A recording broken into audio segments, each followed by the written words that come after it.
In the heart of the state-of-the-art, at the dawn of the next stage in entertainment, you found no proscenium.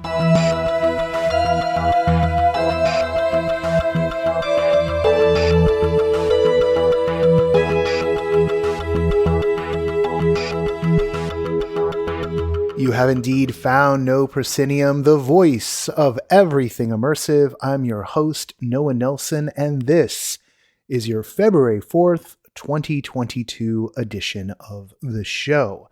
This week, we are joined by Jen Davis-Wilson, better known in the VR chat community as Fiona, where she is one of the organizers of the VRC Prefabs world building community and a world maker in her own right. You can spot her in the recent documentary We Met in Virtual Reality. Fiona has begun curating lists of worlds to explore over at NoPro's sister site, Everything Immersive, and we'll chat about how that effort came together and the fascinating shape, like the truly fascinating shape of the VR chat communities. It's a great conversation with an old friend. But first, your headlines for the week from this time out, yours truly. We're going to start off with the big news of the week, a double take of good news, bad news for Meta Platforms, the company formerly known as Facebook. First, the good news, which you might not have heard. The Quest store has passed the $1 billion mark in software sold, with the platform having launched just in 2019. This on the heels of component supplier Qualcomm estimating the number of Quest sold to be in the range of 10 million units, and the reports from the holiday season from software developers of record sales of their apps as all those headsets made it into the hands of consumers. Pretty good all on its own. And now for the bad news, which I'm sure you've heard by now. The company reported its earnings this week, and they are down, with the company getting hit on multiple fronts. They're looking at $10 billion in lost ad revenue because of changes in the iOS rules that limit customer tracking, and they've seen a decrease in daily users for the Big Blue app for the first time. This has shaken Wall Street's confidence in the company, and the stock took a major hit, losing $232 billion. Not 23.2, which is what I thought it was at first, but $232 billion in value, the largest ever fall for a company in a single day. The stock is still down, and reports emerged yesterday that Facebook is going to focus on video as part of their battle with the explosively popular TikTok. What hasn't been heard are any major changes to their strategy around Reality Labs. That's the umbrella under which the immersive technology and content sits. That has been a lost leader to the tune of $10.2 billion last year. No word on changes to that division for the company as it makes big bets on the metaverse future. Will the stunning loss of over a quarter of the company's value put brakes on their big bet? Or will Facebook double down and charge forward with a singular vision? A lot rides on that. Pivoting to another big tech company that is deeply involved in the entertainment industry and our space as well, Netflix continues to take steps into the realm of the physical immersive, announcing an immersive showcase at the Design Museum in London that will open this summer. According to Netflix's Steve Johnson, Vice President of Design, the, quote, new immersive exhibition will take a closer look at the key elements of the Netflix experience, its evolution over time, and our underpinning design philosophy. The exhibit will also showcase this design journey from a different perspective through fan favorites, unquote. Netflix is no stranger to the immersive world, with multiple pop-ups over the years thanks to their partnerships with Secret Cinema and Fever, the Stranger Things retail experience, and reported plans to leverage the recently acquired Roald Dahl library to create even more attractions. Very interested to see what Netflix gets up to next in this space.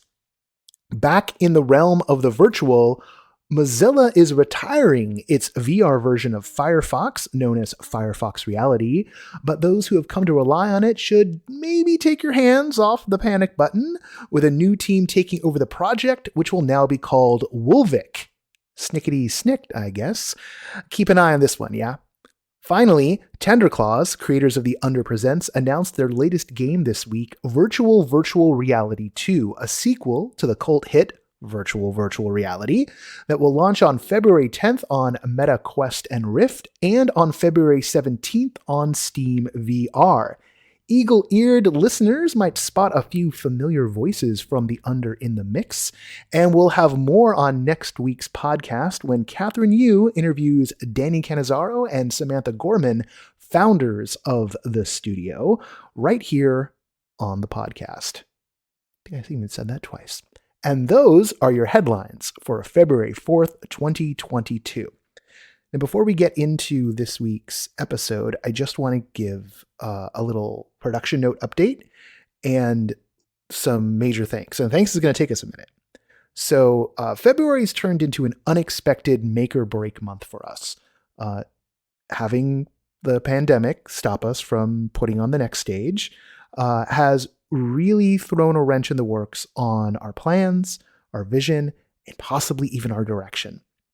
I am staring down the barrel of possibly need to go get a day job, and that could drastically impact how much we're able to put into the work over here, at least on my end. The team, being all volunteers, are still going to hold through, and No Pro's not going away.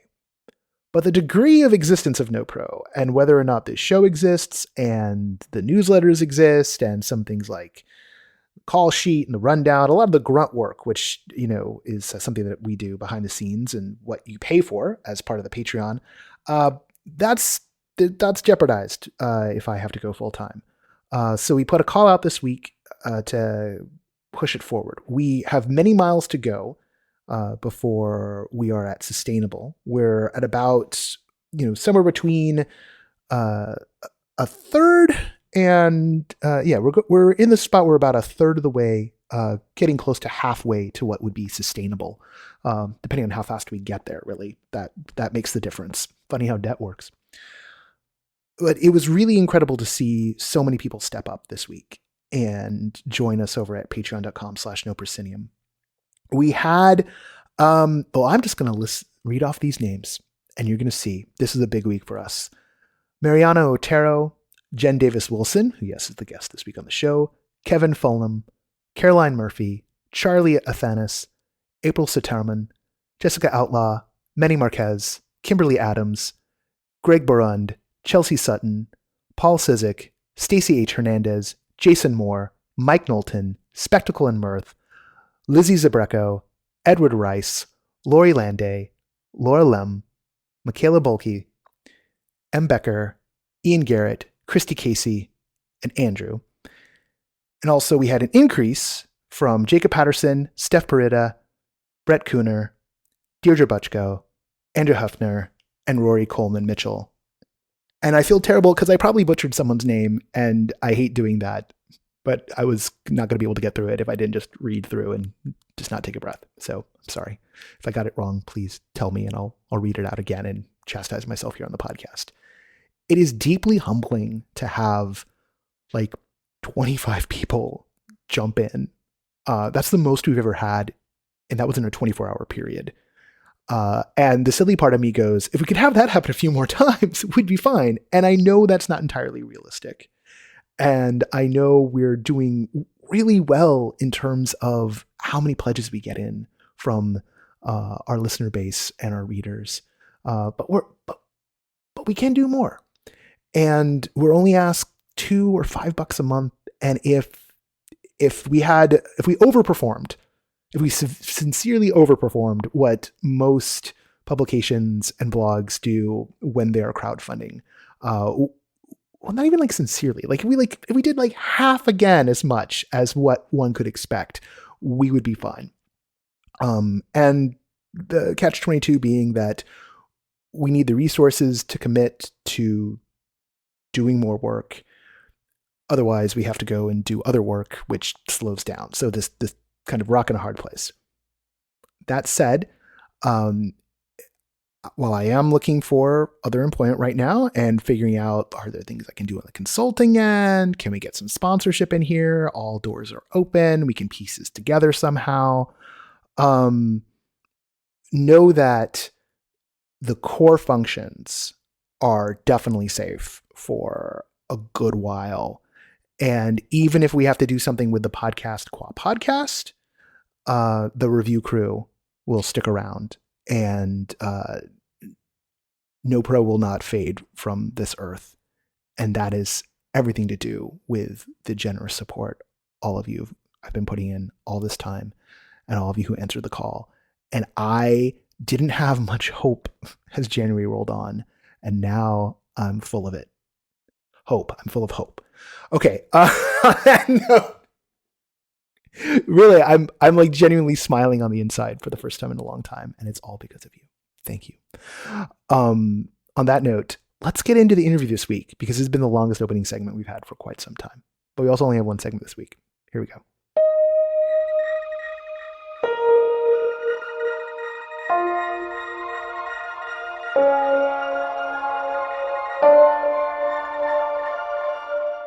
And now we are joined by one of our old friends, Jen Davis Wilson, who is known as Fiona on VR Chat and helps lead the VR Chat prefabs world building community, which is a mouthful. I had her tell me again, but that it perfectly describes exactly what the community is. It is a group of world builders who share prefabricated elements in order to expand their creative horizons. Would you say that's correct? Did I get that part right? Good. Yeah. Definitely the mission of our community is knowledge sharing around world building, which is in a lot of ways just basic Unity development, but focused on VR Chat. All right. VR Chat's having a bit of a moment because the metaverse is having a bit of a moment, but we're also having you on because months and months ago, we reached out about once the Everything Immersive site was in a condition where we could do this particular thing, if you'd be interested in curating up some of the many, many, many worlds that your community has created, that you found, that you all enjoy, and you've started doing that of late. Yeah. So as VR Chat has grown, there are literally tens of thousands, if not hundreds of thousands by now, I don't have a current metric, of worlds uploaded to the site. And back when VR Chat was small, you could pretty easily know what the good content that was coming out, and there would be a lot of hype about it. But there's so many creators and there's so much good stuff, and the stuff that was good is now better, that I really wanted to make sure that there was some way to help people find it. Kind of the signal to noise has decreased over time. The content, the good content has gotten a lot better, but so the bad content has gotten a lot more numerous, right? So I'm not gonna say bad content. I'm gonna say not as worthwhile content. So that's the same thing said two different ways. One feels a little cattier, actually. Well, I'm going to say that like there's definitely a place for yet another rest and sleep bedroom. But if you want to find some of the stuff that's maybe a little more interesting, and especially if you're new to VR Chat, and that's really the impetus for this whole effort, within the app itself, the content discovery is not really great. And I know the team has been working on that behind the scenes. They have a lot of things in the works, but as world builders, we want people to visit our stuff and we want to see other stuff. And so I'm like, okay, this seems like a really great time to start off on an off-app platform, especially one that is not already focused on the VR Chat community, the people who are already there.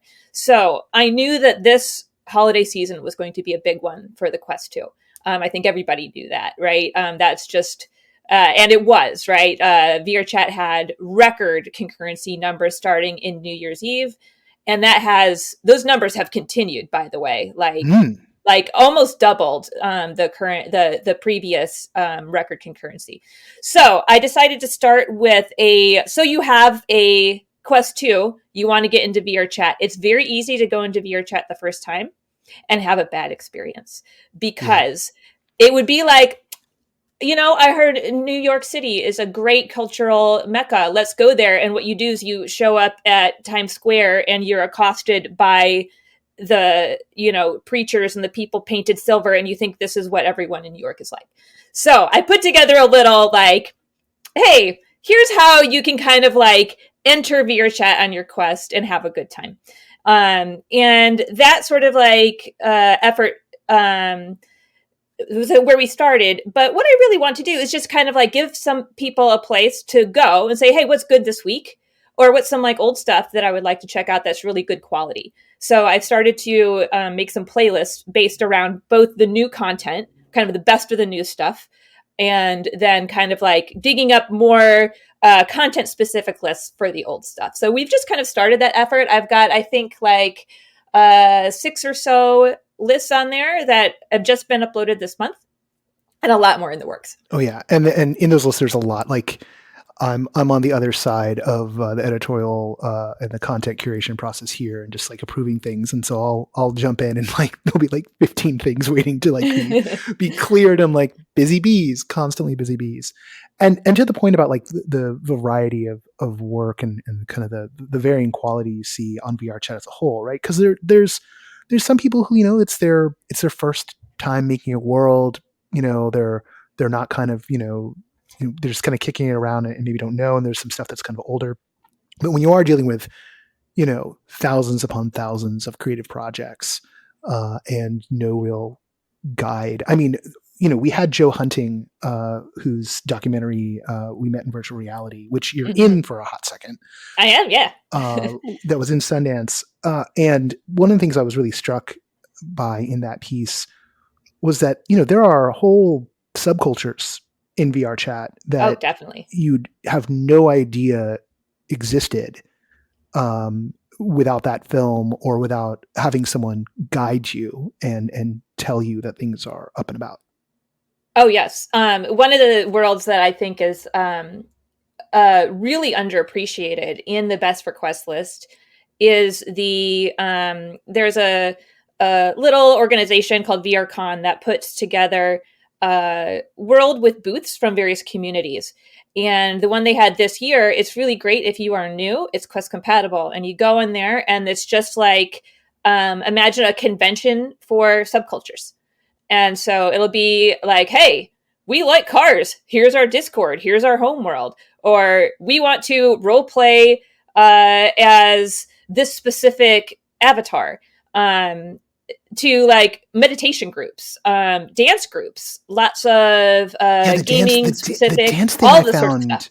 The dance thing I found really fascinating because it implied that there was sufficient numbers of people who have full body tracking to.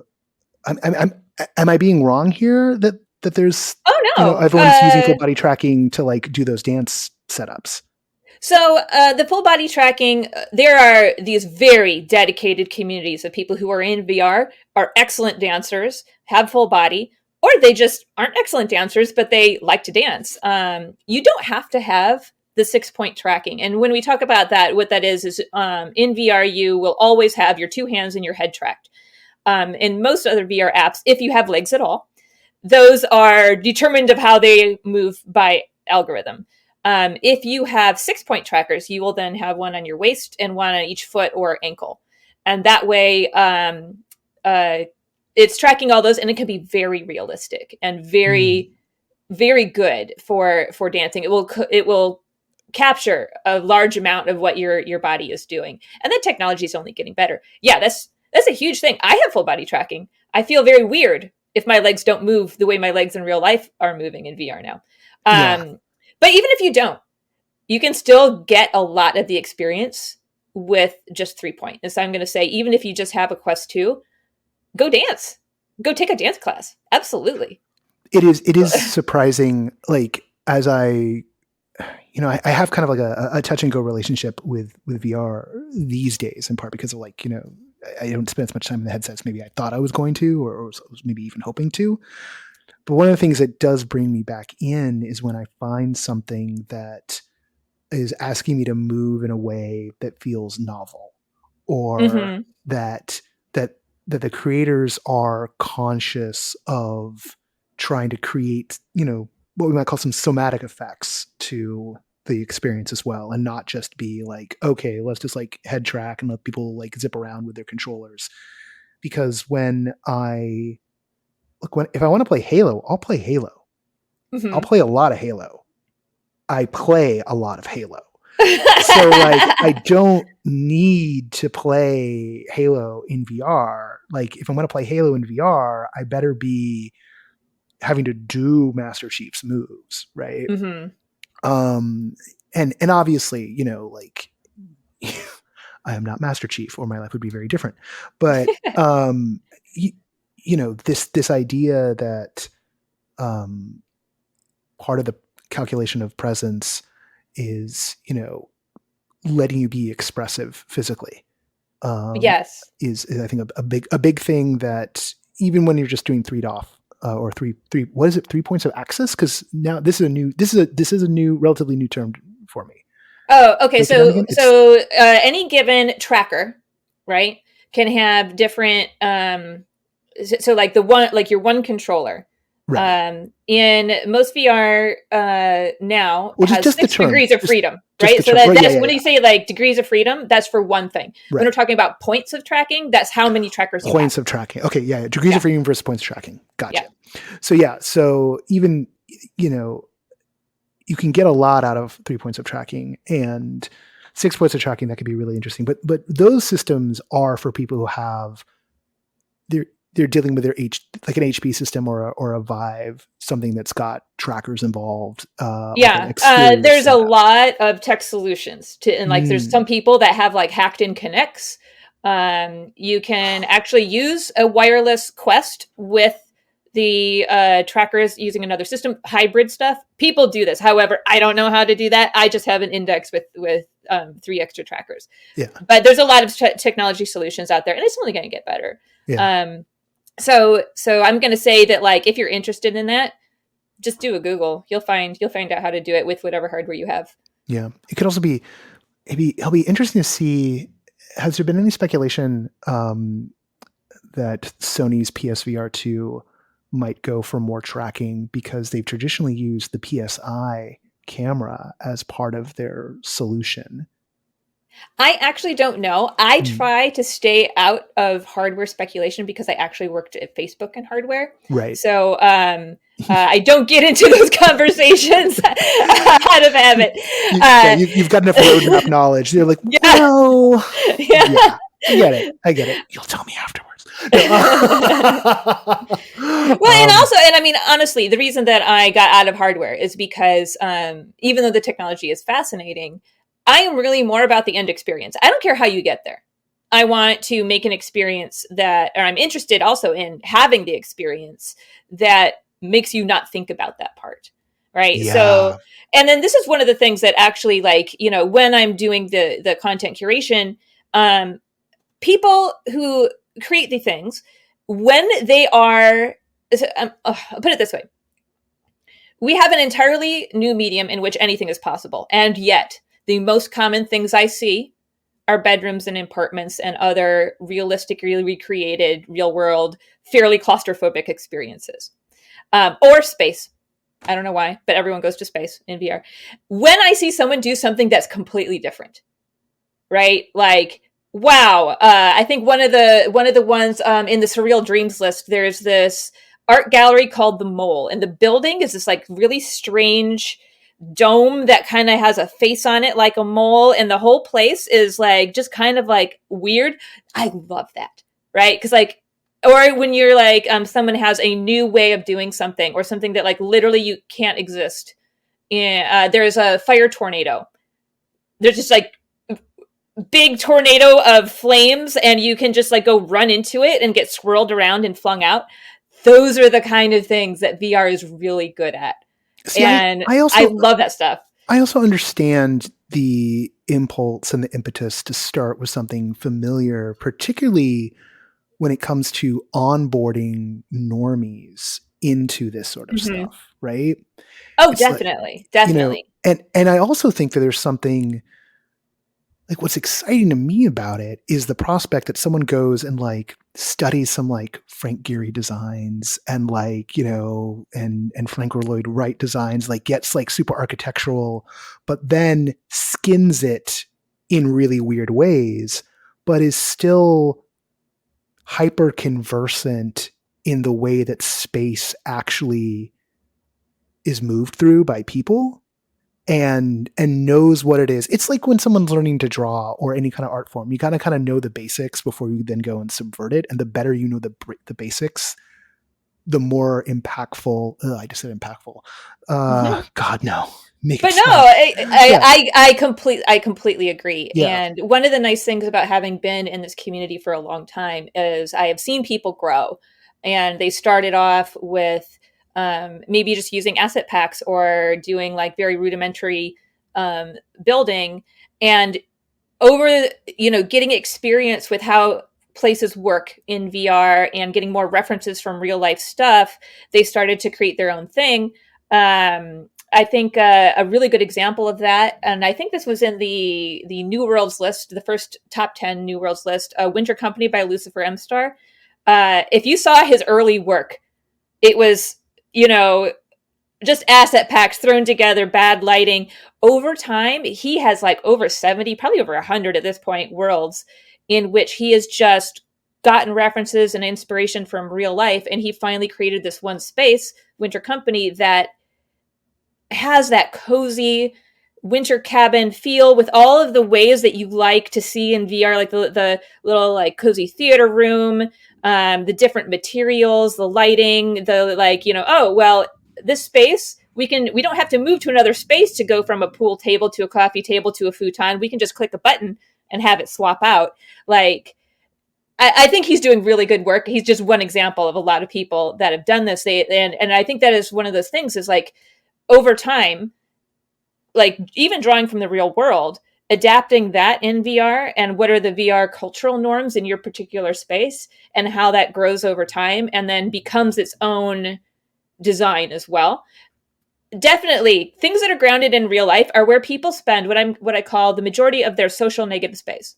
So if you look on and this is one of the things about content discovery is, it tends to reward metrics that are not, I'm going to use the word impactful because it's actually true. They're not necessarily the most impactful experience, but they're a comfortable experience. So, you know, your bedrooms, your bars, your clubs, your literal empty box in front of a mirror, because you spend most of your other time relaxing and talking with people, because honestly, people are still the most interesting content that you can find in a platform. You know, I'm assuming that you know interesting people, let's say. But let's say, but if you're rewarding number of visits or amount of time spent, then you are really rewarding those negative spaces. And those can be really well done. Absolutely. But sometimes you want to take a field trip. One list I have in the works right now is curated by my good friend Octoplex. And it is literally, he has over time collected liminal spaces and surreal worlds. So when he saw my surreal dreams from the new list, that's just like, you know, the ones that came out in the last month or so. He's like, wait, I have surreal worlds for you. Some truly weird stuff. And I'm like, yes, that will make a great list. Because sometimes you just want to take your friends and be like, hey, let's just go like mess with our minds a little bit. And so you go, you're not going to spend all your time in an empty room with an ominous 6-foot hot dog. Right? But you might want to visit that just to have that experience, you know? like there's something to, there's very much a relationship I see here, particularly in terms of the socialization aspect in these spaces when they are fantastical, to the kind of folks who are big theme park heads and who go hang out at Disney. Mm-hmm. I've been one of those people, you know, who's like headed down to say California Adventure and sit out and just like people watch and be in a space, a very consciously designed space. There's an enjoyment to it that is sort of the perfect polar opposite of just getting out into nature, which I also really enjoy. Right? Yeah. Like there's a weird way in which It's like almost like the North Pole and the South Pole. Like both of them are, they are the polar opposites. Duh. That's how language works, Noah. But also just experientially, being in, out in the Red Rocks Desert outside of Vegas versus, being at Disneyland in, Cars Land, to pick another desert. Like, they evoke some of the same feelings or the same parts of the self kind of start to open up, even if the tune being played is different. Both are music. Does that make sense at all? It does. Yeah. And I think different personality types and different moments in time, you will want more or less novelty, right? And so, like, sometimes you don't have, like, you're just like, I just want to exist and chill and just have things be familiar and comforting. And sometimes you're like, you know what, I'm a little bored. Let's go find something new and different. And I think being able to, like, make the novel then normal is also, like, a thing that VR can do for you, And so, like, be like, okay, what is now my normal space is, like, my bedroom. You can stay there and that's perfectly fine. But there are definitely people who make their home worlds in, these bizarre, fantastical places and spend a lot of time there as well. And that becomes their new normal and boring. And I think that's one of the things that I like about VR is the fact I crave novelty, right? So I love world hops. I host a party every week in VR, and I make it a point to be in a different venue every week. Also, as a way, it's just kind of showcasing the work that people are doing. But at the same time, there's other parties that I go to that are always hosted in the same place. And that's comforting because what the flow of that place is. Where people are going to naturally congregate. Who tends to hang out in this area versus this area. So there's definitely spaces for both of those, I think. Now, we've talked a lot about the social VR aspects of it. And that's a big, big part. And a lot of these spaces are, for social activities, or they're for dance classes, or they're just for activities in general. And I think as we met in virtual reality becomes, more readily accessible, on the festival circuit, after the festival circuit, I think people will have a pretty good sense of the dynamics at work if they want to check it out without having a headset. Mm-hmm. I'm also really interested in, obviously, here at NoPro, like, we're interested in narrative, we're interested in the dramatic and the way people are using these spaces to create narrative or narrative experiences. How much of that, and you yourself have been someone who's made a world that's had puzzles and a narrative, how many in these lists, and how many people in the community are pursuing that kind of creation? So that's actually really interesting because people are approaching it in a number of different ways. We have, I'm going to say, the vast majority of spaces are blank slates, narrative free. Sometimes they are, game rips in which the lack of narrative, for me, I feel that excruciatingly. Like, a game rip with none of the plot in it is almost worse than, having not seen it at all. It feels more empty than, like, a generic one would. And I think that's because I really like that narrative. Now, some people are making full game experiences with a scripted plot where you have to go through. The Devouring was definitely like that. A lot of the Spookалity entries, that's like the Halloween contest over the years, have been kind of like based on that. A lot of the horror experiences tend to be very narrative heavy, and they're much more like your typical games. People definitely do those.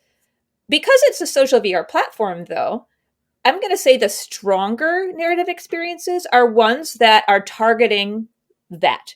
So there is a very healthy RP culture in VR chat, and so you'll have these for groups. Those who don't speak nerd. Yeah, so role playing, and it's literally the LARPs of this group, right? So they will build a space. around whatever the theme is, whether it's like a dingy bar, whether it's a cyberpunk city, whether it's, that kind of stuff. And then they will all get assigned characters based on that, have set times that they play.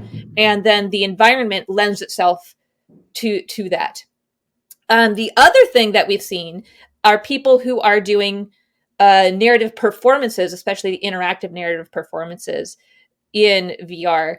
And this has been a lot of the like immersive theater groups that were live actors that kind of moved to doing more stuff virtually to full on concerts. I attended this concert past 2 weeks ago. That was just the world. The music was fantastic. The world made the music better, right? Because as we went through it, the environment, we were like teleported every 5 minutes or so throughout the 50-minute experience. And where we went in the city and the different things that we had to interact with and see, it kind of told a story that went along with the music the whole time. And I was like, this is amazing. I want to see more of this. And then not a single word was spoken, right? It was just telling the story of the music, not in a typical like narrative, like beginning, middle, end sort of plot, but it's kind of an experiential music video. Exactly. Yeah. But you're there with other people who are also experiencing it, and you can interact with them and talk with them. So like that experience would be different every time you did it, depending on who you're with. That's definitely interesting because something, and I meant it, I hacked it in a sense to be, it didn't do much. I just found the program that does this, and it wasn't perfect, but they made this exhibition for Kid Amnesia, like the anniversary. They made it in Unreal. And it's the entire album, and it's like, I think it's single player only. There's no like social version of it, but there are characters populating it as you move through, and it is like it's a very interesting like interactive. You step on a square and like the whole scene changes, the lighting, the music, the reactions change, like a different stems of the tracks come alive. Each room is a different track on the album, on the extended album. And I don't know how many humans have actually seen this. And it's something you can actually get in, like if you have a PC, it's a browser window thing, but you can, force it into VR if you want. And it feels so perfect for VR. And I did force it mostly into VR, just blew up the screen big enough that it looked like I was in VR. And that idea of exploring music, and exploring the stems, getting down to the details, and there being something kind of fractal to it, really feels like an untapped vein of exploration. And I know that some of the world creators, are very musically inclined, and there's whole worlds that are dedicated to music. I have a whole. So music experiences in VR is a major subculture of creators. And I have a whole playlist for just the new ones, which is 10 worlds, which are, you go in and they will have 1 to maybe a dozen songs, and they will have like particle light show sort of animations that go with it. I love these. And one of them is so gonzo. Like, your teeth are just on edge the whole time. Your screen is shaking. Like, your eyeballs are fried. Your frames are like at 10 frames. And it's just the most intense experience. But going with a group of people and having everyone's like minds blown at the same time was just amazing. And then some of them are just like chill, nice, beautiful particles, kind of like going with chill music. I love those. That is a big thing. And I think that like, it feels like up to now, the technical part has been holding people back. It is a pretty big technical hurdle to like figure out how to make the visuals and experience and animations and sound design and all that stuff that you want. And think about this as like, the beginning of film and photography. How do we even get light onto film into people's eyeballs? Like we're still kind of have been working on that.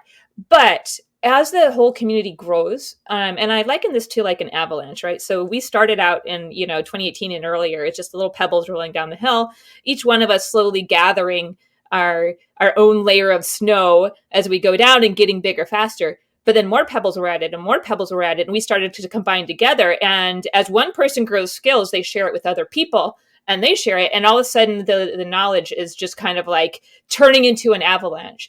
And so the amount of technical growth has really accelerated. And just like the body of knowledge is really great right now. And it has started to enable people to actually envision the things they want to make. I've seen a few worlds where people build their dreams. They'll have a dream and they'll be like, I want to capture that thing I dreamt. And so they'll go and put it in VR, which is like, literally you can experience other people's dreams. That's pretty amazing, right? Like, and just being able to be like, get all that technical stuff out of the way and just create your vision. This is the sort of thing that like really makes me passionate. Like when I'm like, hey, we figured out how you can get that thought in your head into someone else's experience without having all of this, 6 months of painful development. Just make it easier for you. That's the kind of thing that I'd like to see more of as we go along. I'm going to say that like it has been focused on technical skills up to now. The thing you're saying about narrative and game design, and those are the hardest things, honestly. They are the hardest things. And that's when someone does that well, they could be doing it with uncolored cubes and you'd still be like, this is a good game. Right. Or they could be doing it with 6 letters and 6 tries. And they could sell it. 5 letters, but yes. 5 letters, right, 5 letters. Well, no, you can't do it with 5 letters anymore. That one already got sold to the New York Times, so you could go for 6 now. Oh, that's right. Well, I just played it yesterday, and I don't know if I guess it's today's 228. Yeah. That's their swan song. I'm pretty sure they did that one on purpose. Yeah. We'll see about all of those. As we head towards a wrap up point here, this may be a little hard of a question, so brace yourself. Okay. If you could pick 3 things, one music thing, one narrative-y world, and one social space that people who have the most basic of gear, your Quest 2, should maybe start with, what would you recommend? Okay. Off the top of your head. Just off the top of my head. Oh, dang. Okay. The thing is, like, I'd have to. I'm not sure. You can look at the list if you want to, but just don't strain yourself, is what I'm saying. Well, I'm trying to think, like, because the Quest worlds have really increased over the past few months because VRChat did something on the technical side to make more content available. So there was very little earlier, but there's some really good stuff now, which means that what is Quest compatible now is only going to get better. But let me think. So one of my favorite particle animations in the music space is the world's by Mochi. One of them is called The Edge. That's a great one to start people with. I'm pretty sure that one is PC only. But if you literally search Particle Live or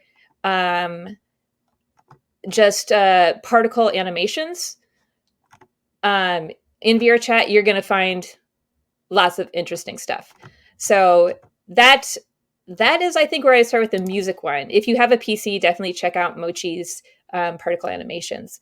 As far as narratives, oh man, there's been some really good ones. Let me look at my Epic Adventures list here. So one of my favorite narrative adventures, which is an old one, is just Sketchy Spring.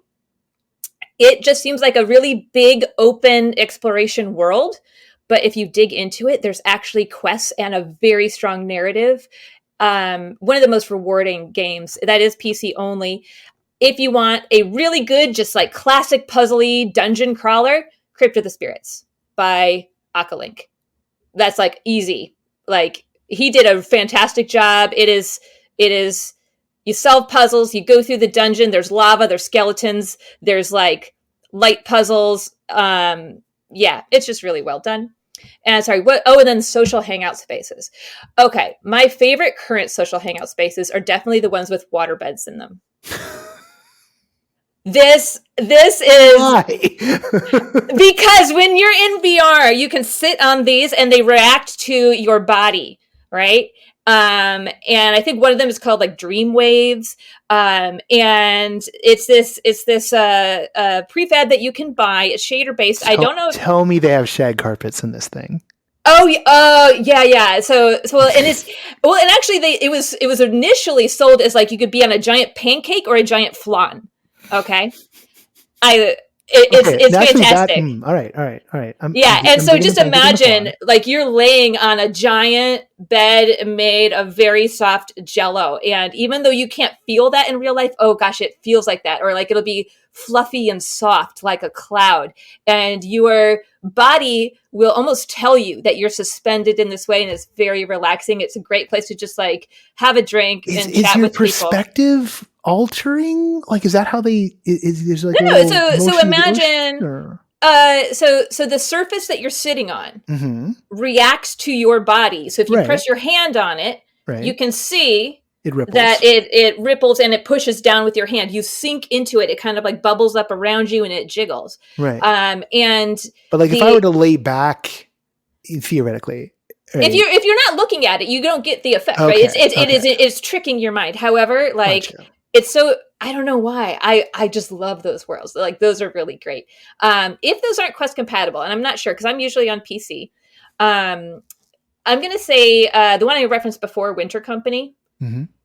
That one is probably one of the best social spaces that I've been in. And it's just a very well-designed space it's got like a cozy fireplace room. You can play pool there. You can watch movies. You can hang out on the rooftop. Like, Lucifer knows how to make social spaces, and that's probably one of the best ones. However, if you're on PC, definitely check out. That's really funny. Definitely check out one of the waterbed worlds, like Dream Waves, because like I don't know if you at all have what they call so there's something that in VR chat they call phantom touch, and that is your ability to actually perceive the physical sensations that you are witnessing with your eyes. And for some people, that it is so much that like if you touch their arm, they will feel it.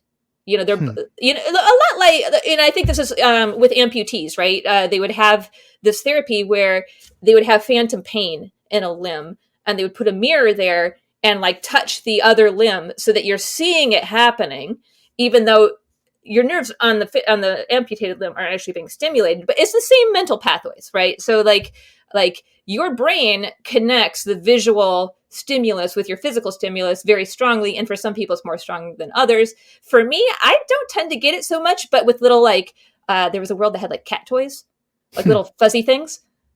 I was literally ticklish by them. And that just surprised me to no end. But yeah, your brain is very strange that way. So I'm going to say like, if you can I know try that out. I know where you speak because like one of the first experiences I had, one of the second experiences I had in VR was like the second or third VR LA. This was a long time ago, and it was up at New Deal Studios. And one of the things that was being shown was like a 6-axis controller that had been modified to have these movable plates in the grip of the controller. And it wasn't even something that I didn't even have a headset on, but there was a monitor. And the gimmick was you were holding the controller and you were told this is a shield. And you were looking at the monitor and there were arrows flying at you, and you had to use the controller to block the arrows with the shield. And you would, you raise your hand, you raise the shield up, and then the plates were just designed to just move vertically, right? Just go up and down. That's all they did, was they just rubbed up and down against your hand. And despite the fact that what was happening with the controller was there was just a plate moving up and down on my palm while I was looking at a video screen, watching an arrow come in, when, the properly timed hit on the shield activated the plate moving up and down, my arm went thunk and moved back. I felt the thunk, and my muscles pulled back as if there were weight there, despite that it wasn't an in and out motion, it was an up and down. Mm-hmm. And I found that absolutely fascinating. Right. Oh yeah. Like there's something in the neuron. That was one of the moments pretty early on where I knew that there was going to be something to this round of VR in a way that there wasn't back in the 90s, because some of these somatic things were happening. And it's totally fascinating to this day that kind of thing can happen to me or to anyone. Yeah. Jen, aka Fiona, thank you so much for curating these lists for us, but also for being such a force of nature in this community, and for helping it continue to snowball, because there is a lot of interesting work in there. You are welcome, and I love to talk. It is literally my favorite thing to talk about, and like seriously, it just gets me so excited. The best part about starting these curated lists is it means that I have dedicated some time, like every few days, to going through literally every single world in the new row and finding the good ones. And I can tell you that is a really fun experience, especially if you're doing that like in voice chat with other people, because some worlds are hilarious, some worlds are awesome. And the fact that I'm forcing myself in a way to see all the new content has been really fun and inspiring. And so I'm going to say that like you guys get to see the results of, I think, me just enjoying the content. And that's why I really like doing these lists. I'm passionate about it, and I hope other people really enjoy the ones that I pick out and put in there. And also we're getting new curators very soon. Lakuza has a list that'll be coming up live. Nice. I have a really wonderful group of streamers called Better Together VR. They do their own curated world hops. And so I'm going to be mirroring their VODs and their lists and the spotlight row soon. So lots more to come. Fantastic. You can find that'll be linked in the show notes, but also you can head over to everythingimmersive.com and you can find right now the new list is on the front page, and once in a while you'll see the VR Chat Worlds community just kind of pop up there. We rotate that stuff around, but you will always find a portal into the VR Chat Worlds lists on the front page of everythingimmersive.com. Again, Fiona, Jen, thank you so much. Thank you.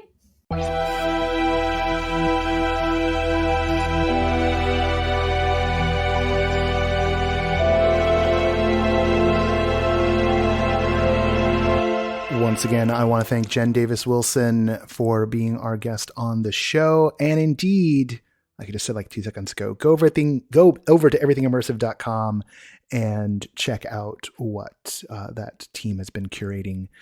Indeed, we're doing a better job. I'm doing a better job this week and for the foreseeable future of remixing the front page of the website. So the goal is that Everything Immersive changes like pretty much a couple of times a week, or maybe even one day, every day of the week.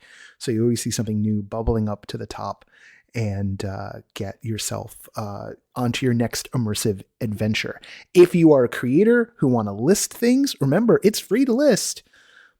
Maybe that's why I have money flows. Maybe we should be charging everybody. Hey, that's one way to think about it.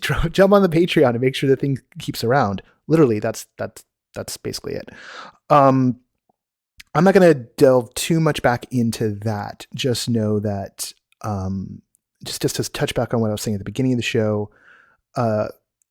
at the start of last week, of this week, there was a moment where I thought I was going to be walking away from all of this in order to just go clear out my debt. And I've racked up a fairly significant amount over the course of the pandemic, over the course of the past few years, as we haven't had a lot of opportunities to freelance. And there's, maybe a couple of opportunities out there that I can track down. I have a weird set of skills. And there are some full-time positions in, say, the podcasting universe in particular that someone who has, a quarter century of experience in public radio can leverage, but they want your full attention. And I wouldn't want to be able to, I wouldn't want to half-ass this show. Any more than I'm already half-assing it. there's a minimal threshold in terms of what we can put out. That said, the team at NoPro, this is a passion project for them, and that's not going away anytime soon. And even if something drastic has to happen come April or May, and I have to go in-house or sooner, take some job somewhere and not be able to produce things, we will be secure in terms of based on the Patreon we would have. And if I went full-time somewhere and was taking full-time salary, like, I would switch the Patreon off. But luckily there's been enough money in that for at least the next year, the server costs, the Acast and, the newsletter and all this stuff, which racks up. Like, it's not a neutral amount. It's not zero to get some of this stuff together. That would be covered by like the last month of the Patreon for a while. So that's the way that will break down. I guess I'm going to get into it. But as the week rolled on, indeed, I didn't even think I was going to put the call out. And I decided to do that and try to clever my way out of it. Cause honestly, like, I was not feeling very clever. Not doing the next stage, last month after working on it for so long. And seeing that, we're going to get left in the dust. Others will be able to jump up and produce things, and then the need for us to do a thing starts to kind of diminish in some ways. I was not feeling very good about my life choices. And feeling pretty boxed in, and feeling like the pandemic finally done did me. And then the thought of walking away from all this, the thought of taking, pretty much a decade of my life and being like, well, that was interesting. I can't do it. I just can't. I can't turn my back on this. So, gonna find a way. And it was so incredible to have, to reach out the hand and to see so many people grab it. And that's just been incredible. And I hope I can keep serving you, and I hope I can serve you better, and I hope I can find better ways to serve you.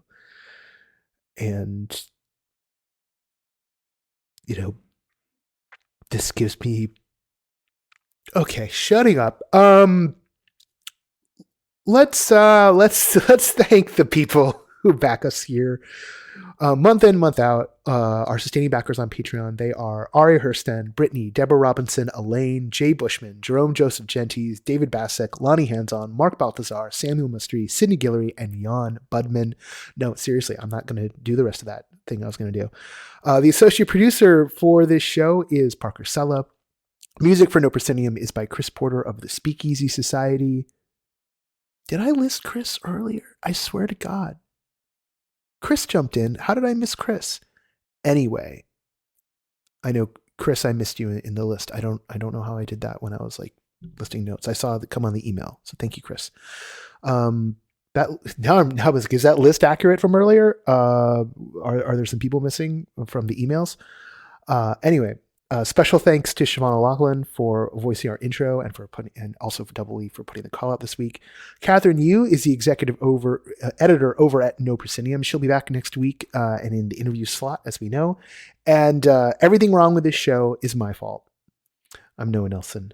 And until next time, seriously, thank you for wearing the mask.